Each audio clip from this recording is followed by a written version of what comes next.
Dans le monde du jeu de société ou du jeu en tout genre, il y a une société qui est à part des autres. Il s'agit des Volumiques. On va savoir tout de suite pourquoi avec le cofondateur et le directeur artistique des Volumiques, Étienne Mineur. Bonjour.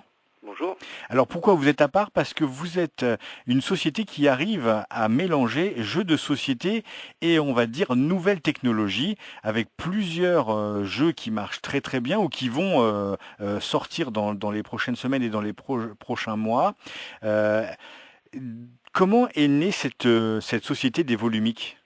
Alors elle est née, on a 6 ans, hein, voilà, c'est pas mal, on est au CP là, si on compare avec un enfant, on commence à savoir lire et écrire.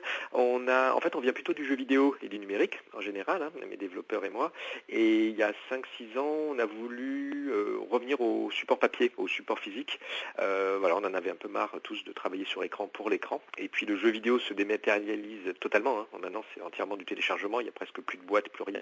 Puis il y avait on avait une envie de retourner à des objets physiques. Donc on est revenu, on a fait pas mal de prototypes sur le livre, donc sur les livres pour enfants. Tiens, si on mettait un capteur dedans, si on mettait, voilà, on s'est vraiment beaucoup amusé. Pour regarder sur le site Volumique, on met tous nos prototypes. Voilà, c'est classé par ordre chronologique. Vous pouvez voir tout en bas les premiers prototypes. Et en fait, quand on a commencé à développer ces différents objets, un peu étranges, hein, on a des livres qui tournent leur page tout seuls, on a des livres qui s'effacent, on a des livres qu'il faut secouer pour les faire parler. Voilà, on a plein de prototypes comme ça, et on a eu un écho plutôt très favorable. Pas trop dans l'édition papier, où les gens voilà, nous aimaient bien ce qu'on faisait, mais voyaient pas trop l'intérêt. Par contre, c'est dans le jeu de société, très vite, où les gens sont venus nous voir en nous disant «Ah, mais ce que vous faites là, ça pourrait nous intéresser, puisque nous, quoi qu'il arrive, vous en faites pas, on gardera toujours des dés, des cartes et des jolis plateaux et des figurines. Par contre, on n'a rien contre les tablettes ou les téléphones.» Voilà, à l'époque, c'était que les téléphones. Et on a commencé à travailler, nous, le premier gros contrat qu'on a eu, c'était avec Hasbro. Donc, c'est pas mal pour une petite start-up. Et on a commencé à travailler avec Hasbro sur, pour tout vous dire, un Monopoly. On a sorti notre propre jeu qui s'appelle Spellshot avec eux. On a fait un Zynga, donc c'était Cityville, je crois. Et puis on a fait un Battleship aussi avec Hasbro. Donc ça, c'était pour valider vraiment le concept. Et pour résumer, on vous avait une tablette. Donc à l'époque, c'était que l'iPad 1 ou 2. Et on avait des petites figurines qu'on posait sur cet écran. Et la figurine était reconnue par une technologie qui nous appartient, qu'on a développée complètement par hasard, hein. Et on a développé toute une gamme de petits jeux, ça s'appelle les Zap chez Hasbro, qui a lancé les Volumiques. Et après, on a développé plein d'autres concepts qui sont toujours dans la même logique, essayer d'avoir des choses sans pile ni batterie, ni batterie, ni système électronique dans les objets, presque que du papier ou du bois ou des fois du plastique et un appareil électronique, et essayer de faire cohabiter les deux. Et ça donne des jeux très ludiques pour les enfants avec des petites montgolfières que l'on peut poser sur des tablettes. On pense aussi à des livres interactifs. Et puis, il y a une technologie qui va bientôt arriver, on en parlera plus tard, Dungeon Mini avec cette petite figurine qu'on peut poser sur la tablette ou le smartphone qui représente un guerrier, un elfe ou enfin, dans un monde d'héroïque fantasy. L'actualité des Volumiques en cette fin d'année 2016, tourne autour d'un jeu qui a très bien fonctionné cette année, c'est The World of Yo, un jeu de pirate. Ouais, tout à fait. Donc pareil, là c'était une idée assez ancienne aussi, où on avait eu l'idée avec des téléphones de faire un grand jeu de pirates, et nos téléphones servaient de bateau. Donc on se retrouvait, au lieu d'avoir des pions, des figurines ou des bateaux, on avait votre téléphone. Et on a développé pareil une technologie qui permet au téléphone de se repérer sur une grande carte en papier. Donc on a mis en attente ce jeu, puisque vous imaginez, il y a 5-6 ans, en fait il n'y avait que les iPhones en smartphone.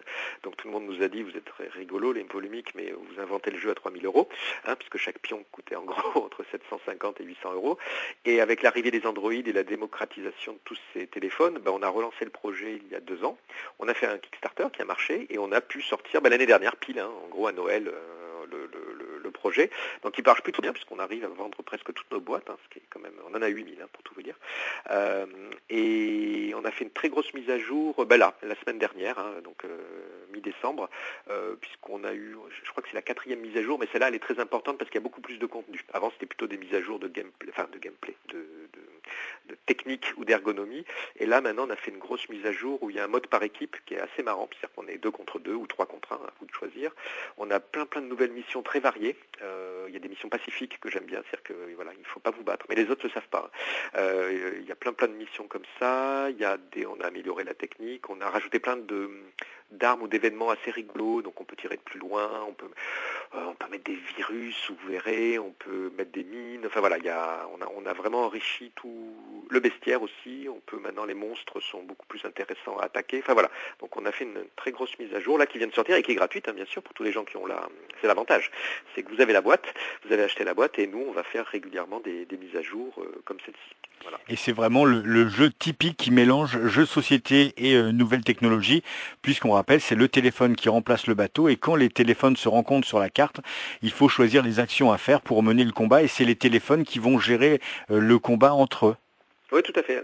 Alors, pareil, toute la règle, toute la mécanique, c'est une règle assez complexe en fait, mais on s'est aperçu, comme d'habitude, dès qu'il y a un écran, personne lit la règle, même s'il y en a une, et en fait, vous allez pouvoir avancer dans le jeu, comme ça, vous êtes guidé par le système qui vous dit, tiens, à cet instant, vous pouvez soit bouger, soit aller au port, soit attaquer votre voisin, vous choisissez, et après, vous suivez des instructions. Pareil, il y a un partage d'écran, enfin voilà, techniquement, il est très très pointu en fait, ça se voit pas trop, enfin j'espère que ça se voit pas trop, parce que c'est bien quand ça se voit pas trop, c'est que c'est bien fait, et surtout la bonne surprise, c'est qu'au début nous on était plutôt pour un jeu 14 ans et plus, c'était un jeu un peu avec une règle un peu sophistiquée, et en fait on s'est aperçu d'abord que les enfants voulaient beaucoup y jouer, parce que dès qu'il y a un écran, voilà, ils disent tiens, je vais jouer avec mon téléphone, et on a vu qu'à partir de 8 ans, 9 ans, dès qu'ils savent bien lire, il n'y a aucun problème pour jouer à ce jeu, donc ça marche vraiment très bien, c'était pas au début perçu comme un jeu familial, enfin pour nous en tout cas, mais en fait c'est devenu un jeu familial et on a vu beaucoup de parents, moi je fais beaucoup de démonstrations dans les médiathèques, les ludothèques et les bibliothèques, où vraiment c'est les parents qui jouent avec les enfants, on trouve toujours un téléphone ou un iPod Touch ou un petit téléphone qu'on peut prêter à l'enfant, et maintenant en plus les adolescents ont très tôt visiblement des téléphones, donc ça devient un jeu familial qui marche plutôt bien, voilà, on en est plutôt assez content. C'était une belle aventure, voilà, on a tout fait de A à Z. Là, on a Volumic, on a eu l'idée, on a été développeur, producteur, auteur. Je suis même allé chercher les cartons en camion, vous voyez, j'ai tout fait jusqu'au bout. Donc c'était une belle aventure là, pour ce projet. L'actualité aussi pour les Volumiques, c'est en début 2017 plusieurs projets qui vont se concrétiser. Le premier, c'est le jeu Fears. Vous pouvez nous en parler? Ouais, tout à fait. Alors ça, c'est un jeu de Bruno Feduti et Anya Avedre, deux game designers super connus. Enfin, Bruno en France et Anya elle travaille beaucoup pour Rabat, donc en Allemagne. Et ils ont fait, pour Bruno, c'est un peu nouveau aussi, Feduti, c'est un jeu pour enfants. Donc ils ont voulu faire un jeu de cartes ensemble, donc qui est vraiment très bien. C'est un party game, c'est un jeu beaucoup plus light que Yo. C'est un jeu de cartes à la base et Bruno Feduti est venu nous voir et nous avait dit j'aimerais bien faire un jeu sur tablette avec vous. Donc il nous a montré les différents jeux, on a eu pas mal d'idées et on est parti sur cette idée. Et alors ce qu'on a fait le jeu sur tablette, le jeu de cartes et le jeu hybride, c'est-à-dire qu'on peut jouer avec la tablette et les cartes en même temps. Donc on a 3 modes de jeu qui sont à peu près, les règles sont les mêmes, mais l'ambiance est un peu différente, c'est ça qui est intéressant. Et c'est un jeu alors c'est un party game, c'est-à-dire en gros vous allez tirer 2 cartes, une qui va vous montrer votre peur et la réaction que vous devez faire quand vous allez voir ce monstre apparaître. Par exemple, j'ai peur des loups-garous. Dès qu'un loup-garou va apparaître au milieu de la table, je dois, par exemple, me tirer les cheveux. Voilà. Et tout le monde a un monstre différent, a une peur différente, on va dire, et a une réaction différente. Et le but du jeu, c'est d'arriver à reconnaître quelle est la peur de votre voisin. Voilà. Donc c'est un principe tout simple, et en fait qui est très malin. Voilà. En fait, il n'est pas si facile que ça, il faut bien réfléchir et se réfléchir. Et on a donc fait donc en jeu de cartes, il est jouable jusqu'à 10 personnes, alors là c'est le gros bazar, ambiance assurée, et sur tablette, il est jouable de 3 à 4, voilà, puisqu'en gros, chaque joueur a un bord de l'écran. Voilà, donc on a ça qui sort. Alors là, cette fois-ci, pour une fois, l'application est payante, puisque le jeu est totalement autonome, puisque tous nos jeux précédents, le petit ballon, Yo-Oh, l'application était gratuite, parce qu'en gros, on devait avoir l'objet pour pouvoir jouer. Là, cette fois-ci, pour Fears, le jeu est payant et le jeu de cartes aussi. Alors, de tête, je crois que c'est genre 14 € le jeu de cartes, et ça doit être 2,99 € le jeu en numérique. Ça reste très abordable. Oui, l'idée, c'est pas Oui, alors c'est un gros problème pour nous. Vous savez que dès que ces téléphones valent entre 500 et 800 €, mais dès qu'on dépasse 2 €, les gens disent que c'est trop cher. On est tous au courant, mais voilà, les gens sont prêts à acheter. Moi, le premier, moi je râle là quand j'ai mon fils qui dit qu'il veut acheter un jeu à 4,99. Je fais attends, on va voir ce que c'est. Regarde, c'est le prix de 2 cafés, quoi. Voilà. Ouais. Et puis mon téléphone vaut 100 fois plus. Voilà. Ouais. Ça, c'est comme ça. Donc il faut arriver à se débrouiller avec ça. Donc c'est un équilibre assez tendu, voilà, pour les applications, parce qu'il faut vraiment en vendre beaucoup pour arriver à gagner un tout petit peu d'argent, sachant que l'application coûte très cher à faire, hein, quoi qu'il arrive. Donc voilà, donc c'est une économie assez qui est nouvelle, qui est assez passionnante, mais voilà, on va trouver des solutions. Et Fears est donc un jeu qui arrive début de l'année Alors oui, 2017. il est 2000, début janvier. En fait, il est prêt là. Moi, j'en ai reçu une cinquantaine pour tout vous dire à l'atelier là. Mais on a préféré décaler puisqu'à Noël, les boutiques sont déjà surchargées de jeux. Voilà, il y a beaucoup de jeux qui arrivent pour Noël, donc on a préféré décaler au mois de janvier, au mois de février. Voilà. Donc pour les enfants qui reçoivent des enveloppes avec un peu d'argent Voilà, c'est économisé, très bien. vous avez un très bon jeu qui arrive.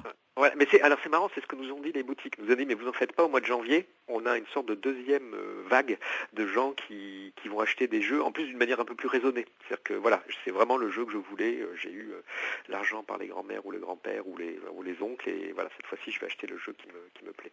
Un autre jeu qui devrait arriver prochainement aussi, c'est le jeu B-Movie. Ouais, tout à fait. Alors là, c'est un jeu de plateau, tout bête, pas de numérique. Alors, au début, c'était un jeu que numérique, et en faisant les tests et en faisant les prototypes, hein, on prototype beaucoup en carton, en carte et tout, on s'est aperçu que ce jeu marchait très très bien en papier, donc on s'est dit, ben voilà, continuons. Donc c'est un jeu qui est presque prêt pour nous, donc là, c'est plutôt la communication, on est en train de faire les derniers devis en fabrication, mais en tout cas, il va sortir cette année. Bien sûr, et c'est un jeu d'affrontement assez rapide, c'est des parties entre 15 et 20 minutes, et on va s'affronter, par exemple, moi je vais jouer la Hammer, donc c'est des compétitions de scénaristes, hein. Moi je préfère les films avec par exemple des momies, voilà, j'adore les films de momies des années 60, et vous en face vous adorez les films de Dracula ou les films de zombies ou les films de cow-boy ou les films de ninja, donc on va faire par exemple cow-boy contre ninja, voilà, et chaque faction a des actions particulières, bien sûr, des manières de jouer différentes, et une des originalités c'est qu'on a des petits décors, on est dans des décors de théâtre en gros, hein, on a des décors de série B, donc en carton, et les personnages peuvent se cacher derrière les petits décors, et donc votre adversaire ne sait pas toujours combien vous allez avoir d'adversaires derrière le saloon, par exemple. Voilà. Donc il y a toute une petite mécanique de bluff qui marche très bien, et après c'est un jeu assez rapide, donc et qui est assez plaisant, et l'idée là, moi j'adore ces jeux où on joue 20 minutes et après on a envie d'en faire une autre pour faire la revanche ou la belle. Voilà, donc c'est un jeu avec des figurines, enfin avec des petits stand-up en carton, hein, mais ça correspond bien à l'esthétique un peu carton-pâte des décors de cinéma des années 50. Et pour ceux qui vous suivent de près, il y a aussi un jeu qu'on attend avec impatience, c'est le jeu Dungeon Mini. Voilà, alors ça c'est un jeu qui est développé alors avec Don't Panic Games, donc qui va être l'éditeur. Nous on a développé la technologie en fait, donc qui reprend la technologie sur laquelle on avait travaillé avec Hasbro il y a 3-4 ans. C'est des petits systèmes qui permettent de reconnaître des objets posés sur des écrans, et en gros, c'est juste avec l'électricité de votre corps que vous arrivez à faire la reconnaissance. Donc, je pourrais vous expliquer dans un autre podcast ou dans notre émission. Mais voilà, l'idée, c'est qu'il n'y a pas de batterie, c'est tout simple. Vous posez le pion, il est reconnu. Et on est en position et en rotation. C'est-à-dire qu'on sait exactement où il est sur la table.